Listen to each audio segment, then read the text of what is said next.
Everyone who walked past the cold hospital corridor believed they were looking at a broken man, the king of rock and roll, the man who had filled the biggest arenas in America, the legend whose voice could make thousands cry with a single song, was sitting alone on the hard hospital floor with his back against a white wall. No bodyguards, no cameras, no applause, no music, only silence. Then, just a few seconds later, a young nurse unfolded an old yellow envelope, read the first sentence, and collapsed into tears. By the time she reached the second paragraph, every doctor standing nearby had stopped speaking. Because the letter did not contain a goodbye. It contained a secret that Elvis Presley had unknowingly carried inside his life for more than 20 years. And before that day ended, one dead doctor would change Elvis forever. The year was 1975. Rain covered Memphis like a gray blanket. Outside the hospital, thousands of fans waited behind police barricades. Some prayed, some cried. Some simply stared toward the entrance, hoping for even a brief glimpse of the man they loved. Radio stations repeated the same question every few minutes. How is Elvis Presley? No one knew. Rumors spread faster than facts. Some believed he was dying. Others believed he had already passed away. Inside the hospital, however, none of those rumors mattered. Because Elvis was not thinking about fame. He was not thinking about concerts. He was not thinking about records or money. He was staring at the polished floor beneath his boots, as if it contained every mistake he had ever made. The corridor smelled of disinfectant. The fluorescent lights buzzed softly overhead. Heart monitors echoed from distant rooms. Every beep sounded like another second slipping away. For the first time since becoming famous, Elvis felt completely invisible. Not because people ignored him, because pain had made celebrity meaningless. Across the hallway, families hugged each other. A little girl slept against her father's shoulder. An elderly woman quietly whispered prayers while holding a rosary. A young man stared through a window without blinking. Everyone inside that building was waiting for something. Good news, bad news. One more chance. One last goodbye. Hospitals were strange places. They erased every difference between rich and poor, between famous and forgotten. Inside those walls, everyone became simply human. Elvis slowly removed his sunglasses. His eyes were red. Not from illness, from exhaustion. Days without proper sleep had left dark circles beneath them. His manager had begged him to cancel appearances. His friends told him to rest. Doctors warned him again and again. But Elvis had spent his entire life believing that people depended on him. If thousands bought tickets, he had to sing. If fans waited outside, he had to smile. If people needed hope, he had to pretend everything was fine, even when nothing was. He leaned his head back against the wall. The ceiling blurred. His breathing slowed. For just one moment, he wished he could become the unknown truck driver he once had been. Before the screaming crowds, before the headlines, before the pressure of carrying everyone's expectations. Just Elvis. Nothing more, nothing less. Several corridors away, a young nurse named Emily Carter searched through an old storage room. Dust floated through narrow beams of afternoon light. Metal filing cabinets lined the walls from floor to ceiling. Thousands of forgotten records rested inside. Medical files, old photographs, unclaimed belongings, letters no one had ever collected. Emily had worked at the hospital for less than 6 months. She had been asked to clear one forgotten cabinet scheduled for disposal. She pulled open another heavy drawer. It groaned loudly. Inside were dozens of faded envelopes tied together with brittle string. Most were addressed to families who had moved away years earlier. Some had no names at all. Then, one envelope caught her eye. Unlike the others, its paper was older. Its edges were torn. The handwriting had faded almost completely. But one name remained perfectly readable. Mr. Elvis Presley. Emily frowned. She checked the date. More than 20 years earlier. How had nobody delivered it? She looked around. The room was empty. Only silence answered her. She carefully untied the string. The envelope felt strangely heavy, despite containing only a few sheets of paper, almost as if it carried decades of waiting. She hesitated. Hospital rules discouraged opening private correspondence. But this letter had remained forgotten for more than 2 decades, and its owner was now only a few corridors away. Maybe, she thought, it had finally found the right moment. She gently opened it. The paper crackled softly. Old ink covered the page with elegant handwriting. Emily began reading. "If you are holding this letter, then I am no longer alive." She froze. The storage room suddenly felt colder. She continued. "But before I leave this world, there is something you deserve to know." Her heartbeat quickened. "More than 20 years ago, you saved my little boy." Emily's hand began shaking. Her vision blurred. She wiped her eyes. No, she had misunderstood. She read the sentence again. The same words. Exactly the same. Outside, thunder rolled across the Memphis sky. Rain struck the hospital windows harder. Inside that tiny storage room, history quietly awakened. Emily continued reading. "You never knew his name. You never asked for recognition. You disappeared before anyone could thank you. But because of what you did that day, my son lived." A single tear landed on the paper. Emily quickly brushed it away. She kept reading. Every sentence grew heavier. Every word felt impossible. She pressed one trembling hand over her mouth. "Oh my God," she whispered. Without another second of hesitation, she ran. The letter remained tightly clutched against her chest as she hurried through the maze of hospital corridors. Doctors stepped aside. Patients looked up in confusion. The sound of her footsteps echoed against the white walls. She turned one corner, then another, until she finally reached the quiet hallway where Elvis still sat alone. He slowly looked up. Emily struggled to catch her breath. She could barely speak. "Mr. Presley?" Her voice broke. I found something." Elvis offered a tired smile. "What is it?" Emily held out the trembling envelope. "I think someone has been trying to thank you for more than 20 years." Elvis accepted the old letter with puzzled eyes. He glanced at the faded handwriting. For some reason, his heart began beating faster. He had never seen that envelope before. He did not recognize the writing. Yet something deep inside him whispered that opening it would change everything. He slowly unfolded the first page. The corridor became silent. Even the distant conversations seemed to disappear. Only the sound of paper moving echoed softly through the hallway. Elvis lowered his eyes and began reading the first line.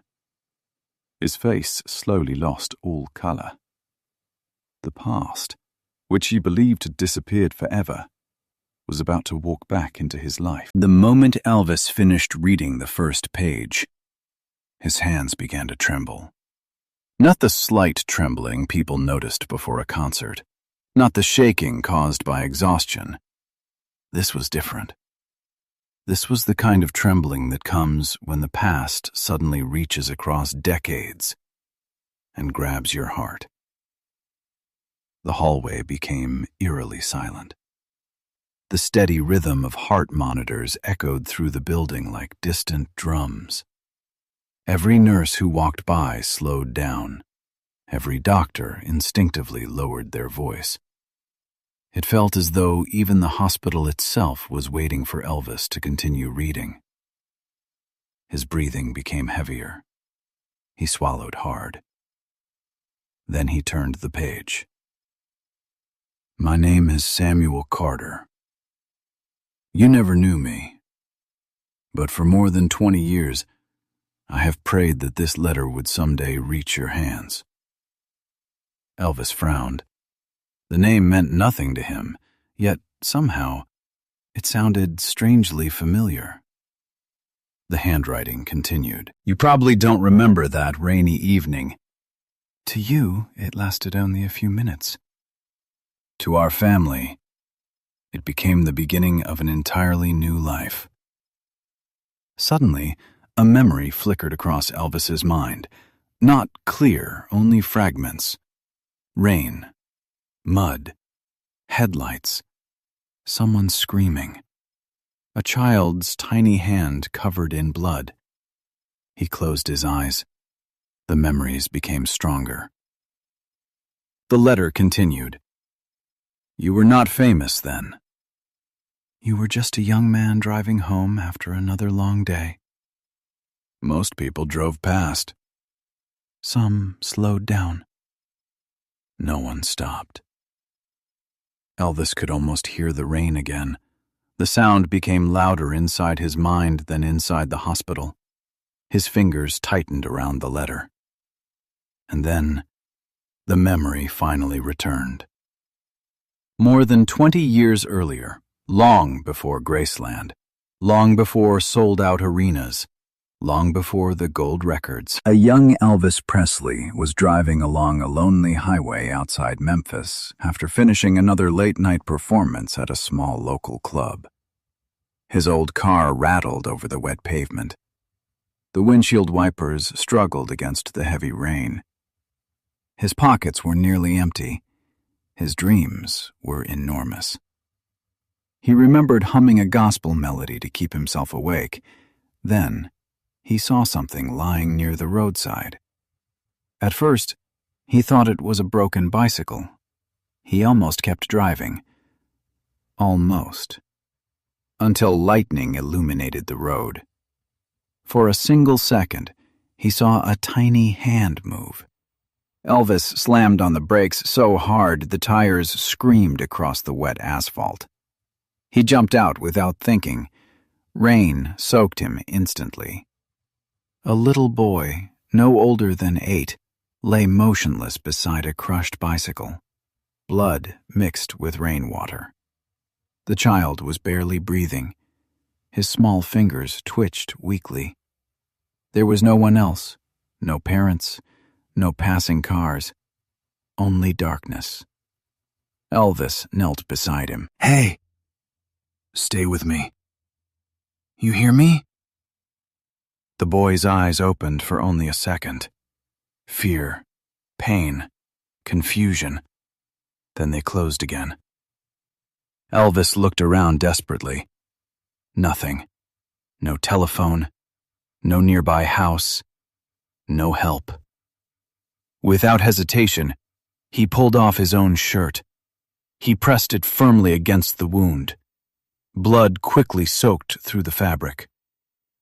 Come on, kid. Don't you quit. You keep breathing. His own hands turned red. Rain continued pouring. Minutes felt like hours. Finally, far away, he heard sirens. The ambulance arrived. Doctors rushed toward the child. One paramedic shouted, "He's losing too much blood!" Another grabbed oxygen equipment. Elvis stepped backward. Nobody asked his name. Nobody noticed him standing there, completely soaked in blood and rain. As soon as he saw the boy placed safely inside the ambulance, he quietly turned around, got back into his car, and drove away. He never asked where the ambulance went, never asked whether the child survived. Life simply continued. Within a few years, the world knew his name. The memories slowly disappeared beneath concerts, movies, records, and endless tours. Until now. Back in the hospital, a tear landed on the paper. Elvis hadn't realized he was crying. Emily stood quietly beside him. She had never seen anyone look so completely lost. He whispered almost to himself, I only stopped for a few minutes," Emily gently replied. "Sometimes, a few minutes become someone else's entire lifetime." Elvis lowered his head. He turned another page. The next paragraph made his heartbeat stop. That little boy survived. A tiny smile appeared through Elvis's tears. His shoulders relaxed. For one beautiful second, everything felt lighter. He whispered, "Thank God." But the next sentence destroyed that feeling. He grew into a remarkable man. He dedicated his life to saving people. He became one of the finest physicians this hospital has ever known. Elvis smiled through tears. Without realizing it, he whispered, "I knew you would." Emily looked at him in surprise.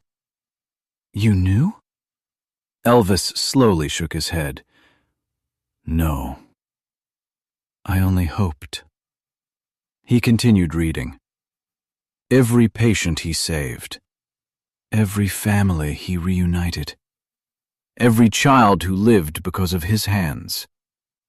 All of it began the night you refused to leave him on that road. Elvis covered his face. He had spent years wondering whether fame gave his life meaning.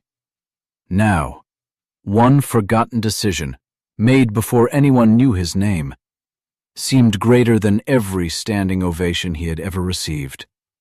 His records, his awards, his movies, his wealth, none of them suddenly felt important. One frightened boy had changed everything. Emily quietly wiped tears from her own cheeks. Even several nurses standing farther down the hallway had stopped pretending not to listen. Nobody spoke. Nobody moved. The letter continued. For years, my son searched for the young stranger who saved him. He carried your blood-stained shirt in a small wooden box. Not because it belonged to Elvis Presley, but because it belonged to the first hero he ever met. Elvis gasped. My shirt. Samuel had kept it all those years. Then came the final page. The paper felt heavier than the others, almost impossible to lift. His fingers hesitated. Something inside him whispered that once he read the last paragraphs, there would be no returning to the man he had been only minutes earlier. Slowly, he unfolded the final sheet. His eyes reached the next sentence. Everything inside him froze.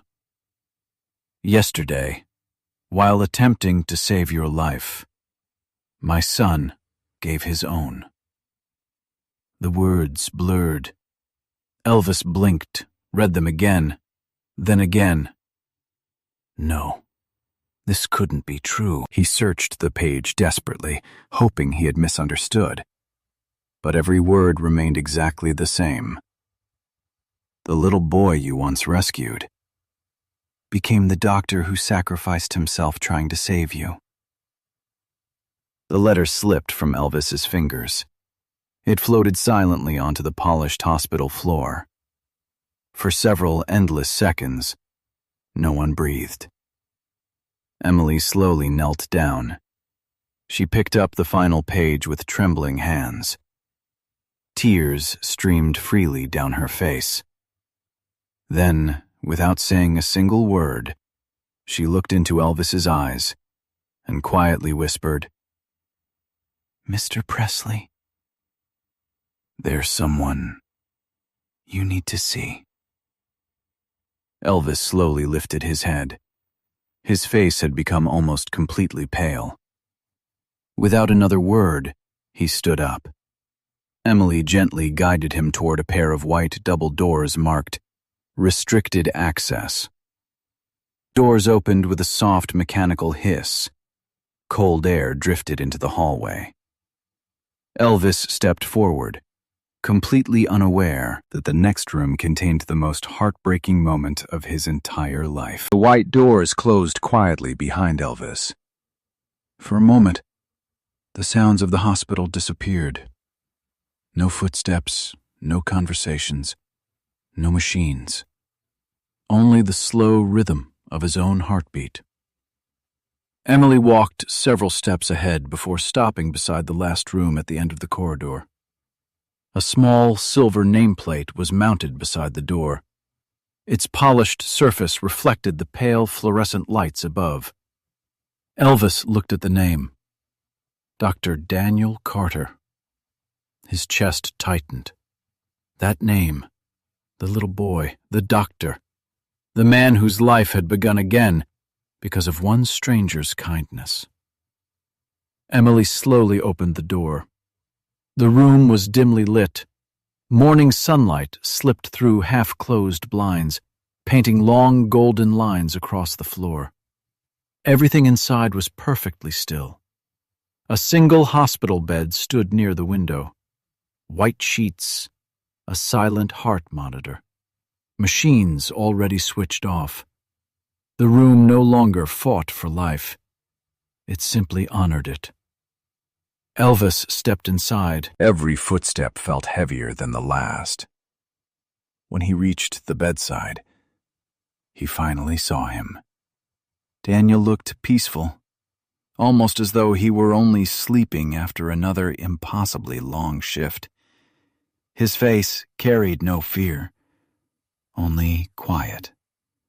The quiet of a man who had spent his final moments trying to save someone else. Elvis stood motionless. His lips trembled. His eyes refused to leave the young doctor's face. Then he noticed something resting gently beneath Daniel's right hand. An old photograph. Its edges were worn. Its colors had almost disappeared with time. Elvis carefully picked it up.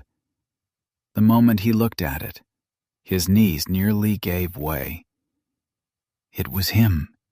Not the famous Elvis, not the superstar, not the man in rhinestones standing beneath stage lights. It was a young man, wearing ordinary clothes, his shirt soaked with rain, holding a frightened little boy tightly against his chest, while waiting for an ambulance beside a lonely highway. Someone had taken the photograph from a distance. Elvis had never known it existed. For more than 20 years, Daniel had carried that picture everywhere. Fold marks crossed the center. The corners were soft from being touched thousands of times. It had never been replaced, never forgotten. On the back, written in careful handwriting, were only a few words. The first person who taught me what kindness looks like. Elvis's hands began shaking uncontrollably. A tear landed on the faded photograph. Then another. Then another. He slowly placed the picture back into Daniel's hand. His voice barely escaped his lips. "I thought I saved you." He gently held the doctor's cold hand. "But the truth is, you spent your whole life saving me." The room became silent once more. Even Emily quietly turned away, unable to hide her tears. For several minutes, Elvis said nothing. He simply remained there, holding the hand of the man whose life had unknowingly become part of his own story. Finally, he reached into the pocket of his jacket. He removed the small silver cross he had worn for years. It was never seen without him. Fans had photographed it countless times. Reporters had written about it. It had traveled with him through concerts, recordings, triumphs, and heartbreak. Without hesitation, Elvis placed the cross gently into Daniel's hand. "You carried my memory. Now let me carry yours." Emily quietly covered her face. She had witnessed hundreds of farewells inside these walls. None had ever looked like this. 1 week later, America waited. Television stations announced Elvis's first public appearance since leaving the hospital. Newspapers predicted an emotional concert. More than 20,000 people filled the arena hours before the lights dimmed. Some held flowers, others carried handmade signs. Many expected music. Everyone expected Elvis. Backstage, his manager adjusted the schedule for the final time. "The crowd is ready." Elvis looked toward the stage, then quietly shook his head. "Not tonight." The manager stared at him in disbelief. "What do you mean?" "They came to hear you." Elvis looked down at the old photograph now resting inside his jacket. "No. They came looking for a hero. And tonight they deserve to meet the real one." Minutes later, the arena lights faded. The audience erupted with applause. They expected the familiar silhouette, the legendary voice, the opening chord. Instead, the curtain slowly rose, revealing something no one had expected. At the very center of the enormous stage stood a single white doctor's coat, neatly hanging beneath a lone spotlight. Beside it, a framed photograph of Dr. Daniel Carter. Nothing else. No band, no microphone, no instruments. The arena slowly became quiet. Confused whispers spread through the crowd. Then Elvis walked onto the stage, not wearing one of his famous stage outfits, not smiling, not waving. He wore a simple black suit. He stood beside the white coat for several long seconds. When he finally spoke, his voice was softer than anyone had ever heard. "I have spent my life standing beneath bright lights, while countless heroes worked quietly where no cameras ever reached." He looked toward Daniel's photograph. "When I was a young man, I stopped beside a road to help an injured child. I believed I gave him a second chance." He paused, his eyes filled with tears. "I was wrong. The truth is, that child spent his entire life giving second chances to thousands of other people." The arena became completely silent. Not a single person moved. Not a single camera flashed. Elvis continued. "Last week, while trying to save my life, he gave his own." He struggled to finish the next sentence.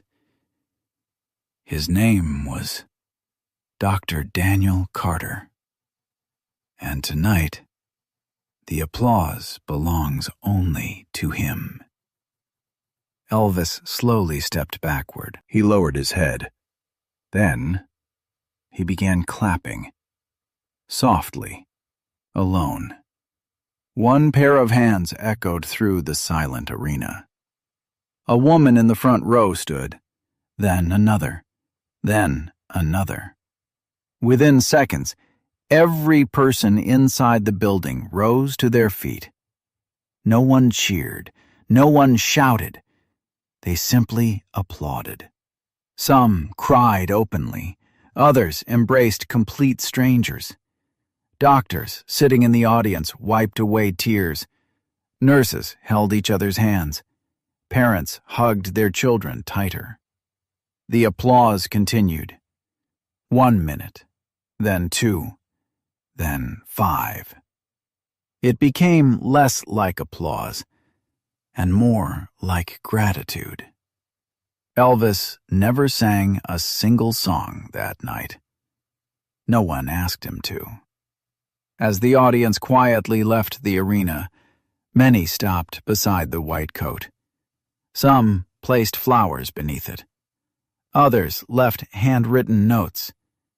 One little boy removed the small toy stethoscope hanging around his neck and gently placed it beside Daniel's photograph. His mother quietly asked, "Why did you do that?" The boy smiled through tears.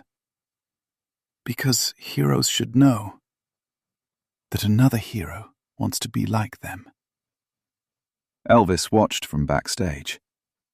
He finally understood something fame had never taught him. A standing ovation lasts only a few minutes. Kindness can echo across generations. From that day forward, without interviews, without cameras, without newspaper headlines, Elvis secretly established scholarships for young medical students who could not afford tuition. Every year, dozens became doctors because someone they never met believed in them. None of the scholarships carried his name. Instead, every certificate bore the same simple words: the Daniel Carter Memorial Scholarship. Many recipients spent years wondering who had funded their education. Most never discovered the answer. Elvis wanted it that way, because he had learned the greatest acts of love are often the quietest. Years later, after Elvis himself was gone, an elderly nurse named Emily returned to that same hospital archive. The storage room looked almost unchanged. Dust still floated through narrow beams of light. Old cabinets still lined the walls. She opened one small wooden drawer. Inside, carefully protected beneath fresh paper, lay the original letter. Time had faded the ink even more, but the final sentence remained perfectly readable. Emily smiled gently. Then she whispered it aloud.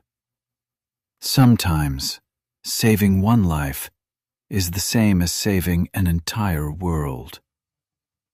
You simply won't understand it until many years later."